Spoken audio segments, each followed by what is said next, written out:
అలా ఆయన బిడ్డలను దేవుడు ఉన్నతమైన స్థితిలో ఉంచాడండి. ఇదేదో నేను సరదాగా చెప్పట్లేదు, కానీ మనం నేర్చుకోవడానికి ఉపయోగపడుతుందని చెప్తా ఉన్నాను. కానీ మన సంఘంలో ఉన్న మీరందరూ అలా కాదు, ఖచ్చితంగా దేవుని పని చేస్తారు. మిమ్మల్ని అందరినీ దేవుడు బహుగా దీవించునుగాక. ఆమేన్. హల్లెలూయా, హల్లెలూయా. ఎవరి సామర్థ్యం కొలిది దేవుడు ఆ పనిని అప్పగిస్తాడండి. మొయ్యలేని బరువు ఎత్తితే మనం మొయ్యలేం కదా. నీ సామర్థ్యం కొలితే నీకు పని ఉంటుంది. ఏ పనైనా చెయ్యి. మందిరాన్ని తొడవచ్చు, బరకాలు వేయచ్చు, కుర్చీలు సర్దొచ్చు. మందిరంలో ఏ బోల్డ్ పని ఉందండి. ఏ పనైనా చేయొచ్చు. నేను ఈ పనే చేయాలి కదా, ఇంకొకరితో పోల్చుకోవద్దు. ఆమె పాటలు పాడుతుంది కాబట్టి ఆమెలో నేను పాడలేకపోతున్నాను, ఆమెలో నేను బైబిల్ చదవలేకపోతున్నాను, ఆమెలో నేను వంటలు చేయలేకపోతున్నాను, ఆమెలో పరిచర్య చేయలేకపోతున్నాను అని ఎవరితోనూ పోల్చుకోవద్దు. ఖచ్చితంగా దేవుడు నీకున్న టాలెంట్ని నీకు ఇస్తాడు, నీకున్న తలంతుని దేవుడు నీకు ఇస్తాడు. మత్తయి సువార్తలో 25వ అధ్యాయంలో మనం చూస్తే చూడండి, ఒక చక్కని ఉపమానం ఉంటుంది అక్కడ. దేశాంతరం వెళ్తూ యజమాని తలాంతులు ఇస్తాడంట ముగ్గురికి. ఒకనికి 5 తలాంతులు, ఒకనికి 2 తలాంతులు, ఒకనికి 1 తలాంతు ఇచ్చి 14వ వచనం నుండి 30వ వచనం వరకు అవన్నీ రాసి ఉంటాయి. ఎవరు సామర్థ్యం కొలితే వానికి తలాంతుని ఇచ్చాడంటండి. 5 తలాంతులు ఇచ్చిన వాడు 5 తలాంతులు సంపాదించాడు, 2 తలాంతులు ఇచ్చినవాడు 2 తలాంతులు సంపాదించాడు. 1 తలాంతు ఇచ్చినవాడు ఏమంటున్నాడంట, నువ్వు విత్తని చోట కోయేవాడవును, చల్లని చోట పంట కూర్చుకుంటావు కదా, నువ్వు కఠినుడు కదా, అందుకే నీకు భయపడి నేను భూమిలో దాన్ని దాచిపెట్టేశాను అంటున్నాడంట. దాచిపెట్టిన వాడిని చూసి దేవుడు అంటున్నాడు కదా, భలా నమ్మకమైన మంచి దాసుడు అన్నాడా? లేదు. నీకున్న సామర్థ్యాన్ని, నీకున్న పనిని నువ్వు దాచుకోవడానికి వీల్లేదు. ఖచ్చితంగా దేవుని కొరకు ఉపయోగించాల్సిందే నీకు ఇచ్చిన శక్తిని. అలా 5 తలాంతులు ఇచ్చిన వాడిని 2 తలాంతులు ఇచ్చేవాడిని చూసేయమంటున్నాడు దేవుడు, బలా నమ్మకమైన మంచి దాసుడా, నీ యజమాని సంతోషంలో నువ్వు పాలు పొందుతావు. అంటే యజమానుని సంతోషంలో పాలు పొందాలంటే ఖచ్చితంగా మనకున్న తలాంతును మనం ఉపయోగించాల్సిందే. మనకున్న తలాంతుతో ప్రభుని గణపరచాల్సిందే. మనం ప్రభు సన్నిధిలో ఉన్న ఒక్కొక్కరు అందరూ ఒకే పని చేయలేమండి. కొంతమంది ఉన్నారనుకో, ఒక ఆమె ఆ పని చేస్తుంటే నేను అదే పని చేస్తానంటే నేను అదే పని చేస్తాను. ఆ పని కాకపోతే ఇంకో పని చేయొచ్చు కదా. నీకు పని చేయాలని ఆశ ఉంటే ఏదో పరిచర్య చేస్తావు నువ్వు. అసలు మనం పరిచర్య చేయాలి అని అనుకుంటే ఏదో ఒక పరిచర్య, దేవుని పని చేస్తున్నాను నేను అనుకుంటే ఖచ్చితంగా చేస్తాం. కొంతమంది చూడండి, మేమే ఉన్నామా, మేమే కనబడుతున్నామా, మేమే చేయాలని సనుక్కుంటూ మూలుక్కుంటూ ముక్కుకుంటూ అలా చేయడం వల్ల ఏమాత్రం మనకి ప్రయోజనం లేదండి. దేవుని పనిని చూడండి, మన ప్రసంగిలో సొలొమోను గారు చక్కని మాట రాస్తారు. 9వ అధ్యాయం 10వ వచనంలో, చేటుకు నీ చేతికి వచ్చిన ఏ పనినైనాను నీ శక్తి లోపం లేకుండా చేయము. నీవు పోవు పాతాళమందు పని అయినను, ఉపాయమైనను, తెలివైనను, జ్ఞానమైనను లేదు. నువ్వు చచ్చిపోతే చేయలేవంటే ఏ పరిచర్య. నువ్వు పాతాళానికి పోయినా ఎక్కడికి పోయినా అక్కడ ఏ పని ఉండదంట నువ్వు చేయడానికి. నువ్వు బ్రతుకున్నప్పుడే, దేవుని సన్నిధిలో ఉన్నప్పుడే, ఆయన అవయవంగా ఉన్న నీవు ఖచ్చితంగా దేవుని పని, దేవునికి ఇచ్చిన తలాంతును ఉపయోగించి దేవుణ్ణి గణపరచగలవంట. చేటుకు నీ శక్తికి లోపం లేకుండా. కొంతమంది శక్తిని ఓపికని దాచుకుంటారండి. నాకు ఓపిక లేదు, నేను చేయలేను. కానీ సమస్తాన్ని చూస్తున్న దేవునికి అన్నీ తెలుసు. మనం ఎవరినో మభ్య పెట్టడానికి, లేకపోతే సేవకుడు గుర్తించలేదని, సేవకురాలు పొగడలేదని ఇలాగ మనం ఆలోచించడానికి వీల్లేదండి. మనకున్న టాలెంట్తో ప్రభుని గణపరచాలి. అప్పుడు మన యజమాని సంతోషంలో మనము పాలు పంపులు పొందుతాము. అర్థమవుతున్నవారు దేవునికి స్తోత్రం చెప్తాం. హల్లెలూయా. మొట్టమొదటిగా దేవునికి మన సమయాన్ని ఇచ్చి ప్రభుని గణపరచాలి. రెండవది, మనకున్న తలంతు, మనకున్న టాలెంట్ను ఉపయోగించి ప్రభుని గణపరచాలి. అది ఏ పైనైనా సరే సిగ్గుపడొద్దు. దేవుని మందిరంలో పని చేయడానికి, పరిచర్య చేయడానికి మనం సిగ్గుపడాల్సిన పని లేదండి. మనం ప్రభువుకు చేస్తున్నాం. మనుషులకు చేసినట్లు మీరు చేయొద్దని ప్రభు అంటారు. దేవునికి చేసినట్లే మనము పరిచర్య చేయాలి. లేకపోతే ఎవరో చూస్తారు, ఎవరో పొగడాలు, ఈ లోకంలో నాకు చప్పట్లు కావాలి, ఈ లోకంలో నాకు ఘనత కావాలి, ఈ లోకంలో నన్ను ఎవరో గుర్తించాలని మాత్రం మనం పని చేయకూడదండి. దేవాతి దేవునికే చేస్తున్నట్లు మనం పని చేయాలి. మూడోది చూస్తే మనం దేహంతో దేవుణ్ణి గణపరచాలంట.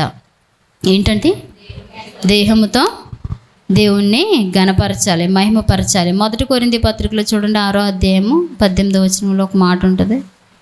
1 కొరింథీ పత్రిక 6వ అధ్యాయము 19వ వచనం, మీ దేహము దేవుని వలన మీకు అనుగ్రహింపబడి మీలో ఉన్న పరిశుద్ధాత్మకు ఆలయమై ఉన్నదని మీరు ఎరుగరా? మీరు మీ సొత్తు కారు, విలువ పెట్టి కొనబడిన వారు గనుక మీ దేహముతో దేవుని మహిమపరచుడి.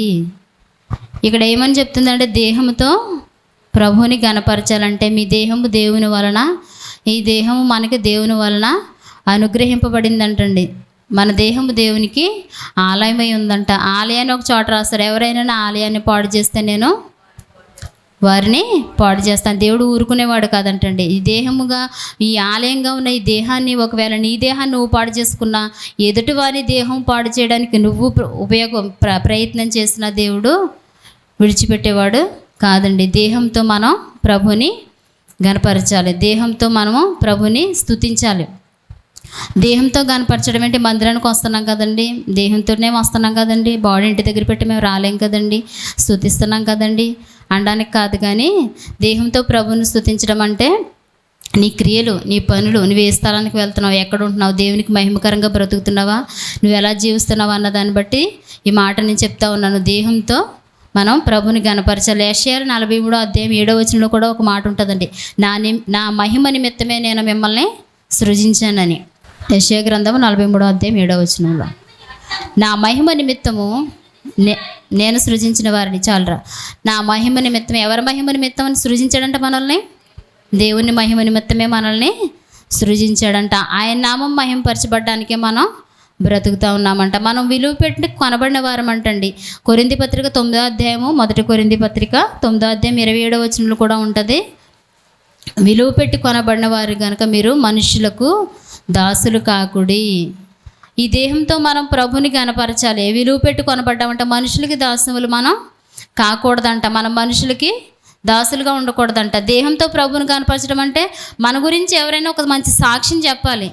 మన మందిరానికి వెళ్తుంది రా, పలాని సహోదరి మందిరానికి వెళ్తుంది, చక్కగా పాటలు పాడుతుంది, తన వస్త్రధారణ బాగుంటుంది, చక్కగా మాట్లాడుతుంది, చక్కగా తనతో మాట్లాడితే ఇంకా మాట్లాడాలనిపిస్తుంది, మంచి ఆత్మీయంగా మాట్లాడుతుంది, ఎంతో దేవుని కనుపరిచే విధంగా ఆమె మాటలు ఉంటాయి, ఎంతో ఆదరణతో కూడిన మాటలు ఆమె నోటి వెంట వస్తాయిరా అని చెప్పి మనల గురించి దేవుని నామాన్ని మహిమపరచాలంట. మనల్ని చూసి దేవుణ్ణి దూషించేవారిగా ఉండకూడదంట. ఎందుకురా మందిరానికి వెళ్తుంది, మేము మందిరానికి వెళ్తుంది, కానీ ఆమె నోరు తెరిస్తే అన్నీ ఆడకూడని మాటలే మాట్లాడుతుంది, పలకూడని మాటలే పలుకుతుందని మన గురించి ఎవరు చెప్పకూడదంట. చక్కగా మందిరానికి వస్తాం, మందిరానికి వచ్చిన మరుసటి రోజే చక్కగా ఫంక్షన్కి వెళ్తాం. మందిరానికి వెళ్ళినప్పుడు నువ్వు ఎలా ఉంటున్నావు, ఫంక్షన్కి వెళ్ళినప్పుడు నువ్వు ఎలా ఉంటున్నావు? సమాజంలో ఉన్న అన్యులైన వారు అందరం మనల్ని గమనించరండి. అక్కడికి వెళ్ళిన తర్వాత ఏమంటారు, ఈమె మందిరానికి వెళ్తుంది కదా, ఈమె ప్రార్థన చేస్తుంది కదా, చక్కగా పాటలు పాడుతుంది కదా, నేను విన్నాను కదా, ఈమెంటి ఇలా ప్రవర్తిస్తుంది, ఫంక్షన్లోని ఇలా గంతులేస్తుంది ఏంటి అని మన గురించి ఎవరు చెప్పకూడదండి. మంచి సాక్ష్యాన్ని మనం పొందుకోవాలి, మన సాక్ష్యాన్ని మనం కోల్పోకూడదు. దేహంతో ప్రభువుని స్తుతించడం అంటే అదే. నా నోరండి నా ఇష్టం అండి, నా కాళ్ళండి నేను కాళ్ళు నా శరీరం చెప్పిన చోటకల్లా నేను వెళ్తానండి, నా చేతులండి నా ఇష్టం అండి, ఏది చేయమంటే చేస్తానండి, నా కళ్ళండి నా ఇష్టం, ఏది చూడొద్దంటే అదే చూస్తానండి, నా ఇష్టానుసారంగా నేను బ్రతుకుతానండి అని అంటే దేహంతో ప్రభుని స్తుతిస్తున్నట్ట. మన దేహంతో ప్రభుని స్తుతించడం అంటే నీ శరీరంలోనూ ప్రతి అవయవం ద్వారా కూడా దేవునికి మహిమ కలగాలి, దేవునికి మాత్రమే ఘనత రావాలి. ఆ విధంగా మనం ప్రభుని ఘనపరచాలి. పౌలు గారు అంటారు కదా ఎఫెసీ సంఘంతో అనుకుంటా, నా శరీరాన్ని నేను నలగొట్టుకుంటున్నాను, లోపరుచుకుంటున్నాను. అన్నిటికంటే మనకి బద్ధ శత్రువులు ఎవరైనా ఉన్నారంటే ఎవరో తెలుసా మీకు? మన శరీరమే. మన శరీరమే అందరికంటే పెద్ద శత్రువు అనమాట మనకి. అలా వెళ్ళొద్దని చెప్తుంది, మనసు చెప్తుంది. నువ్వు ప్రభుని నమ్ముకున్నావు కదా, దేవునిలో నీ భక్తి చేస్తున్నావు కదా, విశ్వాసంలో కొనసాగుతున్నావు కదా, పలానా చోటకి నువ్వు వెళ్ళకూడదని చెప్తుంది, నీ మనసు నీతో చెప్తుంది. కానీ కాళ్ళు నడుచుకుంటా వెళ్ళిపోతాయి. అలా వెళ్తే దేవునికి మహిమ కలుగుతుందండి. కంట్రోల్ చేసుకోవాలి. శరీరం కంట్రోల్కి మనం వెళ్ళడం కాదు, కానీ దాన్ని మనం కంట్రోల్ చేయగలగాలి. శరీరాన్ని నలగొట్టుకోవాలి. సాతాను తంత్రాలు మీరు ఎరగని వారు కాదు అంటారు పౌలు గారు ఒక చోట. సాతాను తంత్రాలన్నీ మనకు తెలుసు.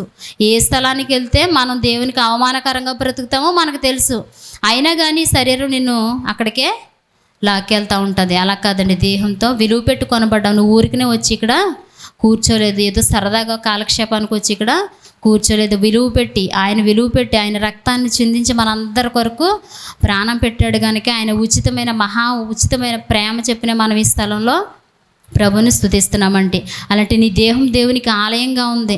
అలాంటి ఆలయాన్ని పాడు చేస్తా ఆయన ఊరుకొని అంటున్నాడు, వాణ్ణి నేను పాడు చేస్తాను అంటున్నాడు. దేవుడు మన క్రైస్తవులుగా ఉన్నప్పుడు వాక్యం ఏం చెప్పిందో ఒక క్రమాన్ని దేవుడు పెట్టాడు. ఆ క్రమంలోనూ మనం బ్రతికితే ఆశీర్వదింపబడతాం. ఆ క్రమంలో మనం ఉంటేనే దీవించబడతాం.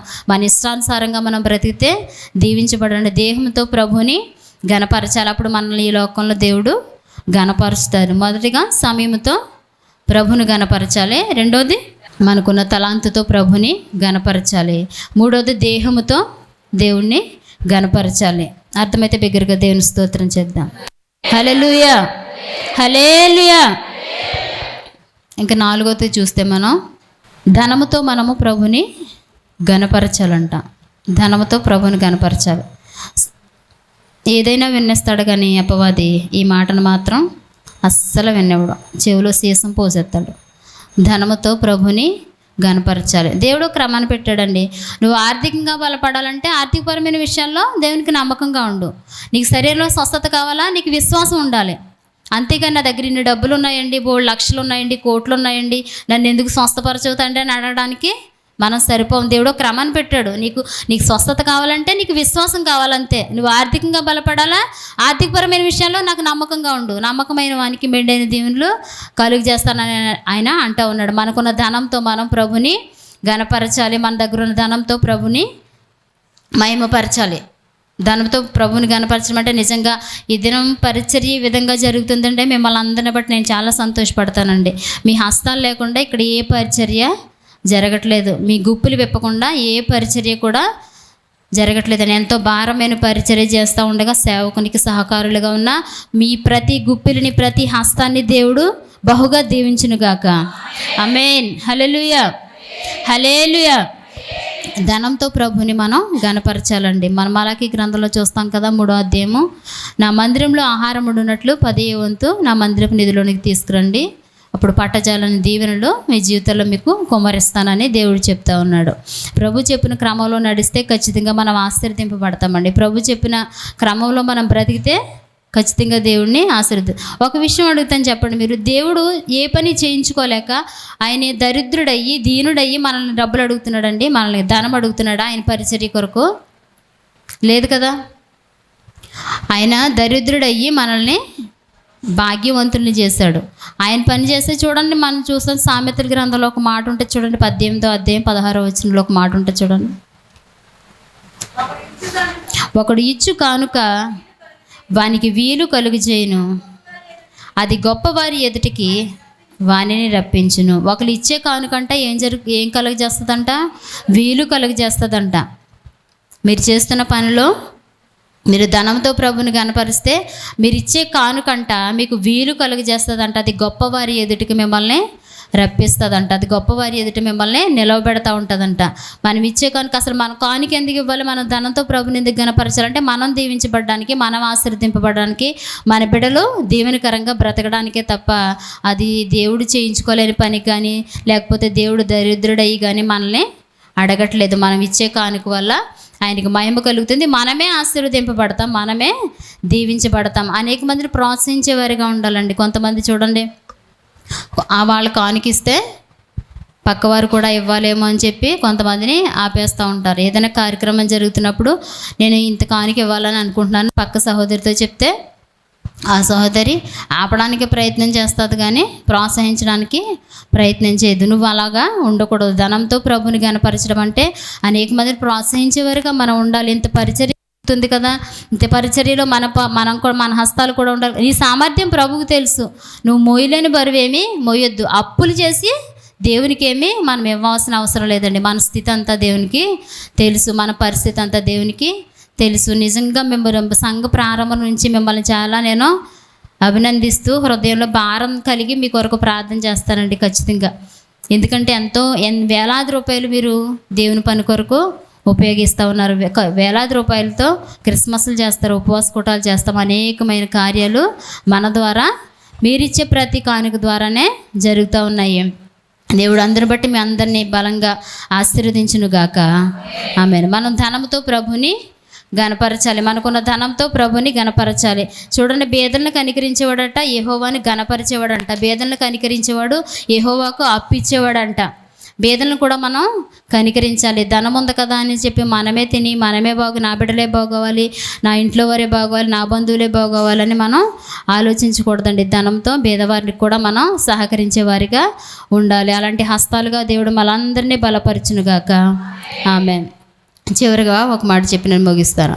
హృదయంలో స్థానం ఇచ్చి ప్రభుని గనపరచాలంట. మన హృదయంలో ప్రభుకి స్థానాన్ని ఇచ్చి ప్రభుని మనం గనపరచాలంట. యెషయా గ్రంథంలో ఒక చక్కని మాట ఉంటే చదువుదాం చూడండి. 29వ అధ్యాయము 13వ వచనం. ప్రభువు ఇలాగూ సెలవిచ్చుచున్నాడు, ఈ ప్రజలు నోటి మాటతో నా యొద్దకు వచ్చుచున్నారు, పెదవులతో నన్ను గనపరచుచున్నారు, కానీ తమ హృదయమును నాకు దూరం చేసుకుని ఉన్నారు. వారు నా ఎడల చూపు భయభక్తులు మానవుల విధులను బట్టి వారు నేర్చుకొనినవి. ఎలా అంట? ఈ ప్రజలు నోటి మాటతోనే నన్ను స్తుతిస్తూ ఉన్నారు, పెదవులతోనే నన్ను గనపరుస్తున్నారు, కానీ వారి హృదయం అంట నాకు దూరంగా ఉంది అని దేవాతి దేవుడు ఇక్కడ మాట్లాడుతూ ఉన్నాడు. హృదయంతో దేవుని గనపరచాలండి. హృదయంలో దేవునికి స్థానాన్ని ఇచ్చి ప్రభువును మనం గనపరచాలి. హృదయంలో స్థానాన్ని ఇవ్వకుండా పెదవులతో స్తుతించడం వల్ల మనకి ఉపయోగం ఏమీ లేదండి. మన హృదయాన్ని దూరంగా చేసుకుంటే, దేవునికి దూరంగా మన హృదయాన్ని పెట్టుకుంటే, ఆయన్ని స్తుతిస్తే మాత్రం ఉపయోగం ఏముంటుందండి? అప్పుడు దావీదుని గురించి దేవుడు అంటాడు, దావీదు ఎవరంట? దేవుని హృదయానుసారుడు అంట. అంటే తన హృదయంలో దేవుడు ఎలా అయితే బ్రతకమన్నాడో, దేవుడు ఎలా అయితే ఉండాలని అనుకున్నాడో దావీదు ఆ విధంగా బ్రతికాడు గనుక నా హృదయానుసారుడు అని దావీదును దేవుడు మాట్లాడుతూ ఆయన్ని దీవిస్తూ ఆయన్ని స్థిరపరిచాడు.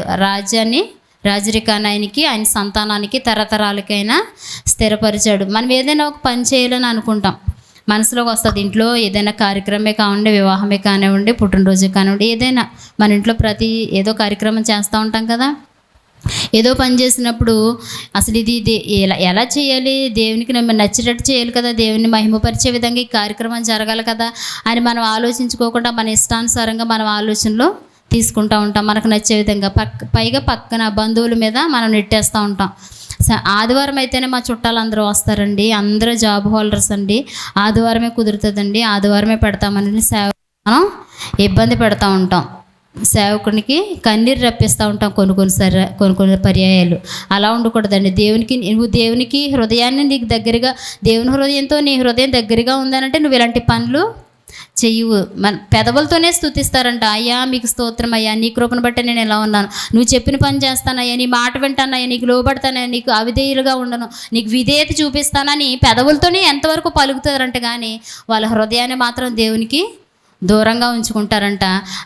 వారి హృదయాన్ని దేవునికి దూరంగా ఉంచుకోవడం వల్ల నువ్వు హృదయంలో దేవునికి స్థానం ఇచ్చినట్లు ఎంత మాత్రమో కాదు. మనం నయోమిని జ్ఞాపకం చేసుకుంటే ఆమె ఏమేం చేసిందండి? రూతు గ్రంథం చూస్తే మనం చూడండి, ఒక మాట అంటది నయోమి, సొంత ఆలోచనలు తీసేసుకుంది.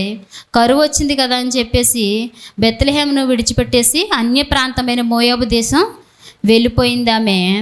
మొదటి నుంచి మనం చదువుకుంటే అక్కడ 10 సంవత్సరాలు ఉందంటే, ఈ 10 సంవత్సరాల్లో తను అనుకుని ఉంటుంది, అబ్బా నేను చాలా మంచి నిర్ణయం తీసుకున్నాను, చాలా మంచి ఆలోచన నాకు వచ్చింది, అక్కడ కరువు ఉంది కదా, ఆ స్థలాన్ని విడిచిపెట్టడం వల్లే నేను ఎంత ఆశీర్వాదకరంగా ఉన్నాను, నిజంగా అక్కడి నుంచి వచ్చి ఉండకపోతే నాకు ఈ స్థితి దొరికేది కాదు, నా ఆలోచనే నాకు ఎంతో సంతోషాన్ని ఇచ్చింది, నా ఆలోచన వల్ల, నా జ్ఞానం వల్ల, నా తెలివి వల్ల నేను ఈ స్థితిలో ఉన్నానని నయోమి 10 సంవత్సరాలు అనుకుని ఉండొచ్చు. 10 సంవత్సరాల తర్వాత ఏమైంది? భర్తను కోల్పోయింది, బిడ్డలిద్దరిని కోల్పోయిన తర్వాత చూడండి 13వ వచనం చివరి మాటల్లో అంట చూడండి, యెహోవా నాకు విరోధి ఆయను. రూతు గ్రంథం 1వ అధ్యాయము 13వ వచనం చివరి మాటలో, యెహోవా నాకు విరోధి ఆయను. ఆమె ఎందుకంటుంది ఈ మాట? దేవుడు నాకు విరోధి అయిపోయాడని ఎందుకంటుంది? కరువు వచ్చింది కదా అని చెప్పి రొట్టెల గృహమైన బెత్లెహేమును ఆశీర్వదింపబడిన స్థలాన్ని విడిచిపెట్టేసి మోయాబు స్థలానికి వచ్చేసి ఏమని అంటుందంటే, నాకు యెహోవా విరోధి అయిపోయాడు. కొన్నిసార్లు మనం కూడా అలా అనుకుంటామండి. కొన్ని పర్యాయాలు మనం కూడా అలా అనుకుంటాం. మనం సొంతంగా నిర్ణయాలు తీసేసుకుంటాం. కొన్ని ఆలోచనలు మనకు నష్టాన్ని తీసుకొస్తాయి. మన చేతులారా మన జీవితాన్ని చిందరవందరగా మనమే పాడు చేసుకుంటూ ఉంటాం. మనకు వచ్చిన ఆలోచనలే కరెక్ట్ అని అనుకుంటాం, మనకు వచ్చిన తలంపులే ఈ దేవుని చిత్తమేమో అని మనం అనుకుంటూ ఉంటాం. అది దేవునికి, నీ హృదయం కనుక దేవునికి నీ హృదయంలో స్థానాన్ని ఇస్తే నువ్వు ఇలాంటి నష్టాన్ని చూడాల్సిన పని లేదు. మన హృదయంతో దేవుని గణపరచాలి. హృదయంలో స్థానం ఇచ్చి మొదటి ప్రయారిటీ దేవునికి ఇవ్వాలి. మొదటి స్థానాన్ని దేవునికి ఇవ్వాలి. దేవునికి నువ్వు స్థానాన్ని ఇవ్వగలిగితే నీ జీవితం ఎంతో ఆశీర్వాదకరంగాను ఆనందంగా ఉంటుంది. నా జీవితంలో ఈ నష్టానికి కొని తెచ్చుకున్నాను, నా బిడ్డల జీవితం బాగోలేదండి, నా భవిష్యత్తు బాగోలేదు, నేను ఎన్నో సంవత్సరాలుగా 20-30 సంవత్సరాలుగా మందిరానికి వస్తున్నాను, సేవకులు ప్రార్థన చేస్తూ ఉన్నారు, సేవకుని ప్రార్థనలో బలం లేదేమో, లేకపోతే నా జీవితం ఎందుకు ఇలాగైపోయింది, దేవుడు నాకు విరోధి అయిపోయాడు, నాకు శత్రువు అయిపోయాడు, దేవుడు నన్ను విడిచిపెట్టేశాడు, నన్ను మర్చిపోయాడు, నన్ను చూసి చూడనట్టు దేవుడు వెళ్ళిపోతున్నాడు, ఇలాంటి ఆలోచనలన్నీ హృదయంలోనికి వస్తాయి. ఎప్పుడనంటే హృదయంలో దేవునికి నువ్వు స్థానాన్ని కనుక ఇవ్వలేకపోతే, దేవునికి హృదయంలో మన హృదయంలో స్థానాన్ని ఇస్తే దేవుడు ఖచ్చితంగా నీ జీవితాన్ని అద్భుతంగాను ఆనందంగాను, నీ బిడ్డల జీవితాన్ని ఆశీర్వాదకరంగాను దేవుడు మారుస్తాడు. అసలు మన చేతులతో మనమే పాడు చేసుకుంటామండి. విశ్వాసంలో కొనసాగుతున్న నీవు, భక్తి జీవితంలో కొనసాగుతున్న నీవు హృదయంలో స్థానాన్ని ఇవ్వకుండా నీ జీవితంలో ఏదో కార్యక్రమం వస్తుంది, ఈ కార్యక్రమం చేయాలంటే సేవకుని దగ్గరికి రావాలి. అయ్యా నా జీవితం నేను ఈ కార్యక్రమం చేయాలనుకుంటున్నాను, ఇది ఎలా చేయాలి, ఇది ఎలా చేస్తే దేవునికి మహిమ, ఇలా చేయకూడదా, ఇలా చేయాలయ్యా అని ఎప్పుడైనా సేవకుని సంప్రదించారండి? మనం సంప్రదింతామా సేవకుని? మన ఇష్టానుసారంగా మనం డేట్లు పెట్టేసుకుంటాం, మనకు నచ్చినట్లుగా మన కార్యక్రమాలు చేసేస్తూ ఉంటాము. అలా చేసేసి ఇద్దరు కూడా ఒకసారి కార్యక్రమం పెడతారండి కొన్ని పర్యాయాలు. అప్పుడు సేవకుడు ఏం చేస్తాడండి? పైగా రాలేదు, మా దగ్గరికి రాలేదు, ఆ విశ్వాసం అంటే ఇష్టం, ఆయనంటే ఇష్టం, ఆయన కానుకలు బాగా ఇస్తాడు, ఆయన బాగా ప్రేమిస్తాడు, అందుకని అక్కడికి వెళ్ళారు అని మన ఇలాంటి మాటలన్నీ మనం చెప్తూ ఉంటామండి. హృదయంలో స్థానాన్ని ఇస్తే దేవునికి నచ్చినట్లు మనం బ్రతుకుతాం. మన హృదయంలో దేవునికి స్థానాన్ని ఇస్తే దేవుడు మెచ్చిన భక్తిని మనం చేయగలుగుతాం. దేవుడు మన జీవితాన్ని ఎప్పుడు మన జీవితాన్ని ఎప్పుడు దీన స్థితిలో ఉంచాలని దేవుడు అనుకోడండి. మనల్ని అందరినీ ఆశీర్వదించడానికి దేవుడు మనల్ని లోకం నుంచి ప్రత్యేకించుకున్నాడు. లోకం నుంచి మనల్ని దేవుడు విడిపించాడు. ఎలాంటి స్థితిలోంచి మనం వచ్చామో ఒకసారి మన హృదయాలు కనుక ధ్యానం చేస్తే ఎలాంటి స్థితిలోంచి మనం వచ్చామండి? ఎన్నో కష్టాల నుండి, ఇరుకులు, ఇబ్బందులు ఉంటాయి కదా, మనల్ని దేవుడు తప్పించాడు.